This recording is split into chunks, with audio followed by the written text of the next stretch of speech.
stick or something to click that button. Hey there! Welcome back to another episode of the Root and Rhythm Podcast, where we are exploring the roots that ground us and the rhythms that move us. And I'm Kim Finley, and this is Early Jackson, and we are. I didn't forget. I just paused a minute. And hi, Hey, we're here. We are in the place to be. We had done a few episodes, and then had them in the bank for this, and then we had a major technical difficulty. And it was kind of then I was just mad about it, so I didn't want to talk about it for like 2 weeks. And so now we're finally regrouped, and also we were both traveling. Yeah. And so now And we're she back. ignored me, by the way. She was upset and I was just didn't mad. want to talk to anybody. I really didn't. Like, I left town. It was the whole thing. So, so now we're back, and we're going to talk about other topics. We're going to try to get some other episodes in the bank so that I can start, uploading them on Tuesdays like I'm supposed to. So I apologize to everybody out there who was like, are they even doing this? Because we are, but we suck. So, yeah. I have been hearing good reviews, good feedback. Okay. Good feedback. Please put your feedback in the comments. That's helpful. Down there. And we Please need you to subscribe. like, save, share, help. You know that algorithm. Come on. You know about the algorithm. We'd like to be able to do this live because we don't edit anyway. So ultimately, if we could ever get to a place where we get enough followers where YouTube will let us upload live, where we don't have to record and then upload to a thing and then re-upload to another thing, it takes like an hour out of my day. So it would be nice to be able to do this. So please share, like, subscribe, comment, all that stuff helps us. Please do it. Even if you tell us we suck, that's fine. That's feedback. Comments, and feedback comments is are all good. our friend. We like it. Yeah. Anyway, that's our ad for the day. Yep. Oh, Nabisco, if you're watching, we'll take Nabisco. Do we want Nabisco? Have we checked them for their ethical whatevers? No, I know Johnson Company. No. Okay. But anybody other than those places we mentioned. You know who you are. Yeah. You know if we want you or not. We're picky. I like that. You know if we want you or not. Wait, I keep touching my daisy. Okay. Because I look like I'm wearing a rug, so I don't even know. Can y'all tell her she looks incredible? I don't have cool stuff like this. He has the coolest bling. Daisy. Okay, anyway, that was apropos of nothing. Yeah, that's us. That's us. Yeah, that should have been what we called the podcast. Apropos of nothing. Just that would have been the best name ever. Of anything. Yeah. Okay, that would have been hilarious. So again, welcome back to another episode. What are we talking about today? What are we talking about? Oh, I missed the rapture. We did not get raptured. We were filming this the day after the rapture was happening. As far as we know, nobody we know was raptured, and nobody who was raptured left us any money. That's interesting. And I'm wondering about how the people who didn't get raptured, that thought they would get raptured, are feeling about things today, especially if they gave away their money. It's and would almost insurance coverage count? I'm sorry. No, go ahead. Again, apropos of nothing. Okay, so if you were to get raptured, and let's just say you were raptured and Sharice was not, and if you have an insurance policy, does that count? No, it shouldn't count. Here's why. Okay. Because there are stipulations because most insurance policies have something about if someone's lost and pronounced dead. Okay. So you would have to wait a certain amount of time. Oh, Lord. So that they could pronounce that person dead, because you would be missing. Like if we were sitting here and you were raptured, where's Kim? We were calling, hey, I want to put out a missing persons. I filed the insurance claim, and then have to make sure I didn't kill you. Stuff like that. Because that's the most likely scenario, statistically. It's usually the person in the house with the person. But yeah, so we didn't get raptured. And I'm okay. I'm fine about that. I didn't want to go. I don't like most of these people. I love you. I wanted everybody. I wanted them to go so I could go. Great, now we can fix the government. This will be amazing. Now the world can be unghetto. Finally, can unfuck everything. But no, I'm still here. We're all still here, as far as I know. Again, I have not heard otherwise. I'm open to hearing if someone was indeed ascended. What's funny is it reminded us of a conversation we had. So me and my wife were talking, and we were like, if you ever die, or if you ever, we're going back and forth. If one person dies, who gets the friends? Or get divorced. Or get really divorced. Sharice is fully thinking that no matter what the circumstances, if we get divorced, she keeps all the friends. Yeah, I get that. No, that's You don't get to keep all my. I work for these relationships. I did. Okay. So, folks, you help me.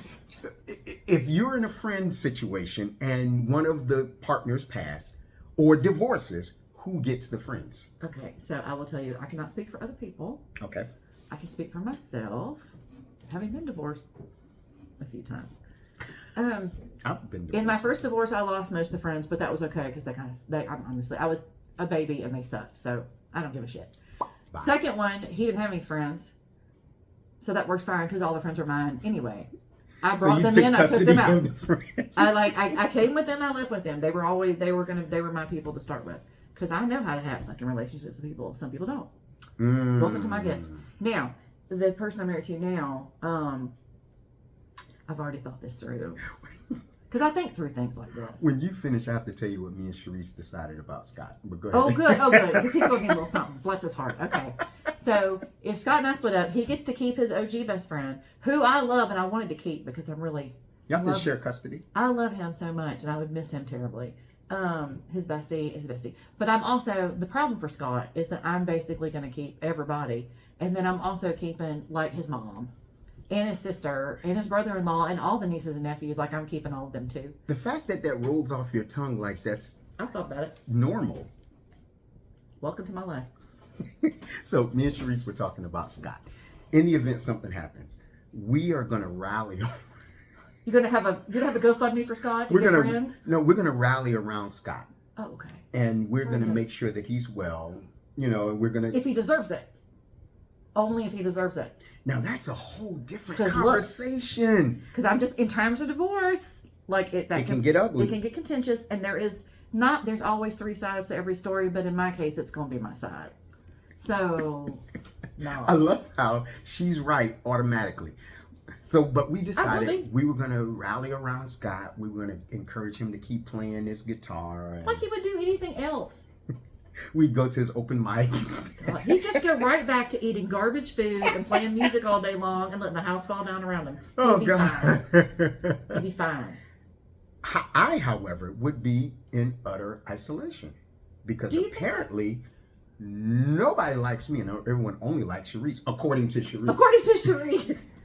So listen, if you're a friend of mine and you would stick with me, early. Don't vote me off the island. You have a campaign to be like, are you my friend or what?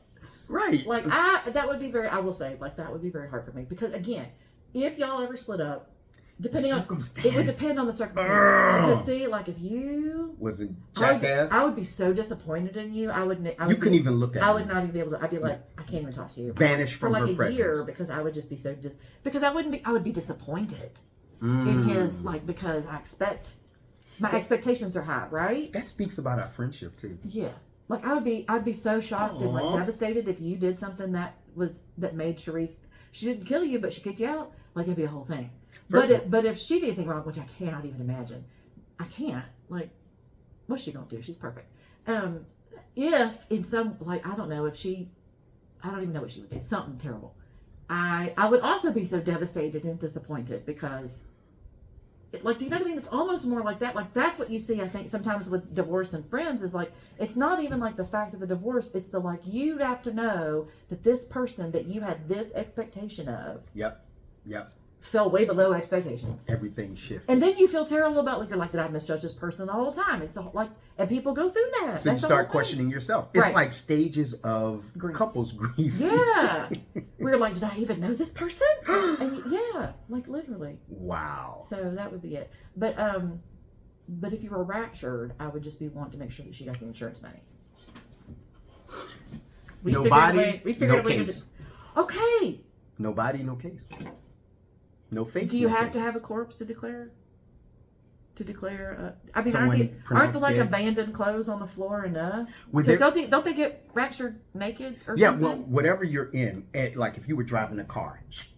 Then the car just goes off and hits somebody. That's terrible. Well, not really, because if it hit someone, there's people that weren't raptured. So I don't think that's the way we're supposed to talk. That doesn't seem okay. That's what Jesus would do, right? Sure. I know Jesus is up there watching just like, y'all. He's so disappointed in all of us. I feel like that's what's happening. The I disappointment can wafting feel down from heaven. the disdained look from Like, afar. really? Yeah, You know better, is what he's thinking. do better. Yeah. Mm-hmm. So, with friends, something happens. Let's go with someone passes. Okay, that's the whole thing because I went through that in the last few years, so it sucks. Really? Well, one of my friends, because she passed and left a husband and a child. She passed untimely. She was way too young, in her 40s. And that was interesting because, again, I do think there's like all these statistics that show that when it comes to married couples, and I do think this is shifting generationally. So I'm not speaking necessarily to like the Gen Zers because I don't know if this applies to them. I know where you're going. But yeah, typically, statistically, if a spouse dies and it's the male spouse is left behind, and this is in heterosexual couples, I can't speak to the gays because I don't nearly have enough information about how y'all handle that. The ones I know that have lost partners have been absolutely freaking devastating and it's incredibly painful to watch. But the heterosexual norms don't apply necessarily statistically to their stuff. Shout out to our LGBTQ plus. Yeah, so we like this is. Please don't think I'm disparaging like y'all's commitments and loss and things because we're not. I just can't personally identify with. Yeah, that's all. It's just Not my lived experience. I'm the hetero, cis, whatever person. Yeah. That's what I got. It's what it is anyway. But again, if you'd like to comment about your experience with this as a gay couple, oh my or God, lesbian we'd couple, love to hear that. We'd love to hear like what y'all's take is on that and how y'all play it because again, we could build in a whole show around that and just inform people and that would be great. Okay, so again, sidebar. Where was I? Apropos to nothing. Apropos fucking nothing. Trying to be fair. You were so statistically, when a female partner dies and the male partner's left behind, either he dies within 2 years or he's remarried within 2 years. That's very documented. When a woman loses a male partner, she typically doesn't marry again, or if she does, it's a very long time later. And there's all kind. We could talk like at length about all the reasons culturally for that. But the interesting thing is, to me, is about when you're talking about the friendships of a couple where one of them is passed away. Yeah. Like, I think women have such a better support system in general with a spouse passing. It doesn't mean you don't go through the same cycles of grief, and it doesn't mean it's easier. I'm not saying easy because it's never easy, and everyone's journey is very different. But I do think women tend to support women better in those circumstances. The culture tends to support them, at least for a while, whereas men are very paid attention to in the very beginning, and then it all drops off kind of very quickly. Again, this is just what I know by experience, in general. And I think that's because the network wasn't there to begin with. They didn't necessarily have the same types of intimate friendships that allowed them to grieve with someone. Because fellas aren't going to grieve openly. Most men won't grieve openly. I mean, I think I've seen, when they just, like, you see them lose it at funerals and they break down. And I've seen that, and it's heartrending. But, like, women will all get together and, like, cry in sympathy, and, like, everybody's crying, even though only one of them is the person that's having the sad moment, because we're just going to do it with you. I have not had that experience with my male friends. I don't think men do that at all, at least not that I'm aware of. Unless it's about our favorite team. We will get together and cry when the Knicks lose or the Sixers lose. That's so sad. Y'all are weird. I don't even know how y'all exist. Okay. Very carefully and with you guys with us. Exactly. But I do like that. I don't like it. I just think that's part of. It's interesting. Yeah. That's the dynamic in our culture, and I don't know that it's that way in necessarily other. I don't think cultures. so. I don't know. I don't know enough about mourning rituals and in terms of. You're talking about different continents and different types of cultures, completely different from our Western one. I just don't know. I think that our Western culture definitely has a different experience with death and passing. In other cultures, I've seen where there was a celebration. I've seen that too. I've seen it on TV. Oh yeah. And I have some Muslim friends, and their send-off service or whatever is jubilant. Okay. That's I would say my Muslim friends have told me that as well. Yeah, it's very jubilant. But in America, I think we just like to grieve. We got that Presbyterian Protestant thing going on that just piety. Everybody is so locked down, and this is what the Puritans did to us. They made us weird about sex and death, and it's just. And those are two things that are gonna happen. Everybody. I mean, most folk. Everybody dies. Yeah, I don't know if everybody gets some. But most people want to. Some don't, and that's okay. That's fine. But like in general, but still, sex and death. This is the two biggest areas of the human experience that everyone experiences in some way, shape, or form, and it's the things that Americans and other Western cultures have such struggle with. We can't talk about it well. We don't process it well. We don't, and I don't know what well looks like. Yeah. Like I don't know really. Well, I've been to friends' homes, maybe Irish or Italian. Okay. And it's now food. Italian funerals. The food is so good. Oh my God. And you gotta go back to the house and eat, right? So you got to go. Yeah, the person's gone. There are people on the porch. There are people in the house. Mm-hmm. Mama Rosa's walking around making sure everybody eats. Did you get a meatball? Did you have a meatball? Have a meatball. Have two. Have a meatball. Yeah. Right, have a meatball. And I think that it's out of the public eye that they may grieve or mourn more. I think that's true because the celebration of whatever, and I don't care where you are in the world about this part, because you could do the culturally approved ritual celebration, whatever it is, whatever is done in that culture to celebrate and or send off that person into the next phase of their existence. If you believe in that, whatever. But like, it doesn't mean that the next morning that person doesn't wake up and miss their partner or their child or their sister or their mom. Absolutely not. It doesn't mean that they get to skip grief. Mm-mm. I don't think it means that. I don't think the ritual is everything. I think the ritual is the ritual of going for the public. This is the public, and this is also the way of going like, and we're done with this. And then the real work. And then you're alone in your bed at night, and no one's going to see you cry because they're not supposed to, maybe. And grief, just in definition, is a sense of loss. So, I mean, there are different griefs that we've had. I've grieved when I got laid off. God, me too. I've grieved when business deal didn't go through. I experienced a sense. Yeah. Oh God, yeah. I've gotten. Everybody's got that one. Yeah, but I think that what helps with some of what we go through after someone's gone, right, is maybe the preparation we had before. And I know you're a big component of making sure that people have the right stuff before they go. I'm a big fan. So this is my PSA for the day. Please, for the love of God, have life insurance on yourself and on your other family members, because you never know. All those people, just to give a very horrible example, all those people who were in the Twin Towers on 9/11 had no idea. A lot of people lost their wives, spouses, husbands, parents. We hope they had insurance to carry them through, because you know what? Here's the thing. Our country and our culture does not give a damn about your grief if you can't pay your bills. Nope. And the you idea try to call a power company and say, I'm still grieving. That was like grieve in the dark.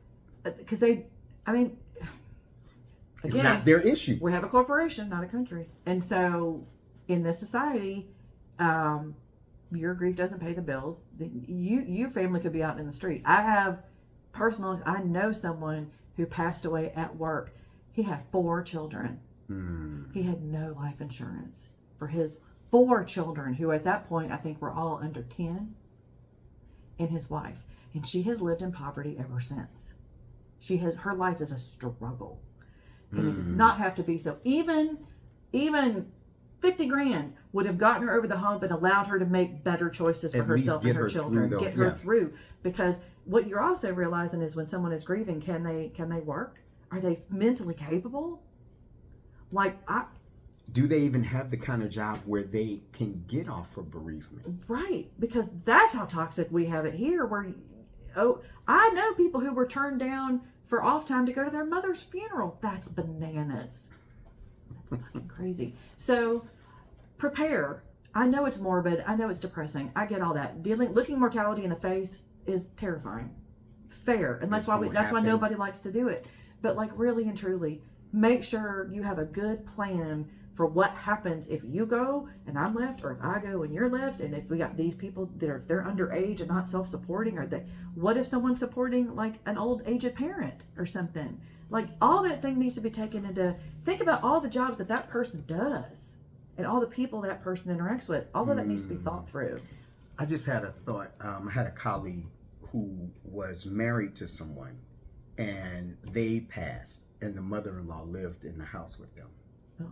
So she spent the next 6 years taking care of a mother-in-law. That is it technically still? Yeah, because you're widowed, so it's technically still they're still your mother-in-law. Yeah. So there was no provision made for her after that, so it was a struggle. All on her. Yep. All on the spouse. And see, that's the burdens we'd like people. I don't want to leave burdens behind. No. I don't want to be at my funeral and have people sitting there worrying about. I don't want my husband to be worrying about paying the next mortgage payment because I'm not here. I don't want that for anybody. I don't want that for anybody. Yeah. Like, and I just, that's such an important.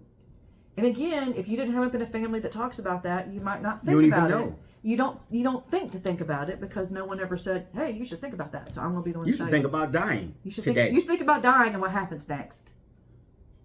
But you should. Yeah. And it's okay to have my lawyer laughed at us because we did our wills and stuff last year, and she was giggling because, hey girl, because our plans are very different. Like if he goes, I have a very different plan than what he does. And she doesn't see a lot of that because most people have kind of the same plan, and we're very different people. And so that was kind of amusing to her. She's like, wow, y'all have we have very clear, specific things. And that's okay. Mm-hmm. Do what's right for your family. Do what's right for you. Know that you can change your mind and change things along the way. That's okay, because life at 40 is different than life at 50 than life at 60. Stuff happens. Yeah, yeah. But please, for the love of God, have something. Have somebody. And like if you're interested in knowing more or want to learn more, we have some amazing people in our pipelines who genuinely, this is not a sponsorship plea, although we won't say no. But we genuinely do know the most amazing people who help folks with this. And we'll take good I've got care attorneys, of you. I've got financial planners, we've got the best folk who actually give a shit and care about people. Yeah. And will listen. And so if you're interested in that or you want to know more, we are happy to hook you up. Put it in the comments, and I'll literally will tag them in, pull them in, send you emails, whatever it is you need. Happy to connect to you, because I just feel having watched people struggle through it, I feel very passionately about this. This is something that people need to do to protect their families. And unfortunately, in the Black community, it's not uncommon for someone to pass with no benefits at all. So you got nothing. That's so you got insane. car washes, you got dinner sales, you got GoFundMe's, things like that. And that just puts extra stress on the people that are left behind. Because it's lovely that the community will come out, but that shouldn't be necessary. Shouldn't be necessary. Nope. And that's a stressor, because if you're the spouse who's looking at your children and you're wondering, how the hell are you going to go to work and take care of them and feed them? And they're grieving too. And you want to call your deceased spouse stupid. Yeah. Because why did you take care of us? Right. But you don't want to dishonor the dead. I think we should dishonor it. I mean, I'm fine with that. I think it's really okay to be angry with people who are dead. Yep. I really do. Like, people don't act like it's not okay. Like, yes, it is. You're allowed to. Anger doesn't stop at the grave. Nothing does. No, love doesn't people. Stop. Anger doesn't stop. All that stuff doesn't stop. It doesn't. Right? I love it. It keeps going. I love it. Until it's like, if it can be resolved. So, like, you want. Yeah, if you're angry at your spouse for doing that to you, like, that's legit. That's fair. But also, let's give grace, because, again, a lot of people weren't raised to think about this.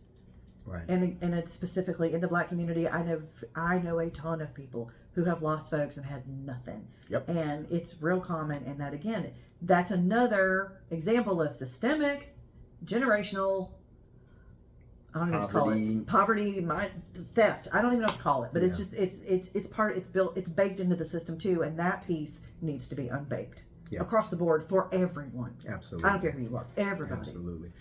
And it's funny because this episode was it started out, we were talking about the funny things that our friends would say about the other spouse. But then as we're uncovering it, we realize that there's a deeper issue, that if we don't take care of the business before, you can leave it, in some trouble. You can leave a mess behind for the people that you love. And by the way, Sharice feels, hi Sharice, she feels that if something happens to her first, I won't even be able to pay the mortgage. Really?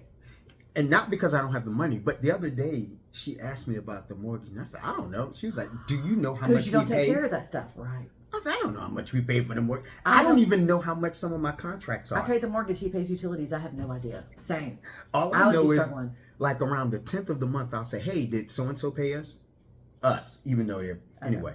I know. Yeah. She's yeah, we got it. But I wouldn't even know. She could leave me. You know nothing. And take, Sharice, please don't go. I don't want to be called in for that. Oh yeah. Please don't go. We're gonna have a. There needs to be a family spreadsheet for that stuff. There really does. I think our friend Katie would agree there should be a spreadsheet for everything, but definitely that you need.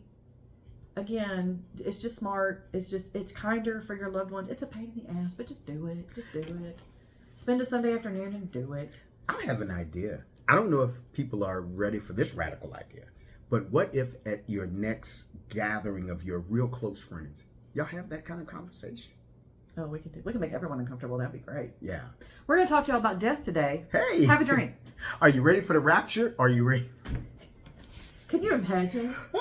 I'm trying to imagine Chocolate Kip just being like, well, I'm out. Gotta go. You just killed my buzz. Yeah, exactly. I came to have a good time. Oh my goodness. Oh my God. That would be hilarious. I think that because we're having these conversations, it just means that we have good friends. Yeah. And I'm sure Sharice and I would wrestle over who gets custody of her friends. I think there'd be a little bit of a tussle. She would win. I mean, most likely. I'm a little scared of her, not a whole lot. She's packing, but she stays strapped. So I'm just saying. But also, that's an interesting thing because I think couples should talk about that, because not like in a fun way, because like who gets the friends, but also because like it makes you go like, who are my real relationships with? Ooh. You know what? It'll make you think about. That's the kicker. Like that's the other piece of it, is like it's funny till it's not. And then you want to go like, well, who's real in my circle? Who would help? Who would stay? So one of my dear friends lost her partner 3 years ago. It was 3 years ago, like yesterday. And she had posted about it, whatever, and it made me think about, because she was commenting about how like she's read that when people are grieving, like everyone's right there for a little while, and then everybody, because they have their own lives. Because people go back. They fall away, and habits are habits and whatever. And she says, and she literally said that. She's like, but y'all didn't, you stayed. And we'll start crying. And I was just like, and I remember thinking like, well, yeah. Why wouldn't I? But at the same time, you see both sides of how that can work. Yeah. And I do think that, if you want to, it goes back to like what I used to tell my children. If you want to have a friend, you got to be one. So part of being a friend is being there when shit is awful. Wow. And awkward and weird and awful. And that's hard. It's hard to watch your friend grieve. Yeah. Because in the Latin, the word friend means another me. Oh, I love that. So when you call someone a friend, it's very intimate, because you're saying that when you look at that person, you see yourself. You can see a representation. I love that. That's very sweet. And I'm so glad you're my friend. I am glad you're mine. Do you know Latin has like 9 different ways of saying love, because there's all different kinds of love? I love that about Latin. I love, filio. Yeah, there's all the different. Latin's fascinating. This is a smart chick right here, right? Nerd stuff. Sorry. It's very nerdy. Thank you so much for joining us at the Root and Rhythm podcast, where we are examining the roots that ground us. And the rhythms that move us through this life. And I'm Early. I'm Kim. We'd love to see you back again next time. Please comment. Do remember to like, subscribe, comment. Tell a sponsor. All the things. Yeah. If you'd like to talk to us about sponsorship, $5, really. We're open. We have Venmo. So. And Apple Pay, Cash App, whatever you want. All right. Peace out, y'all. Yeah, we'll see y'all next time.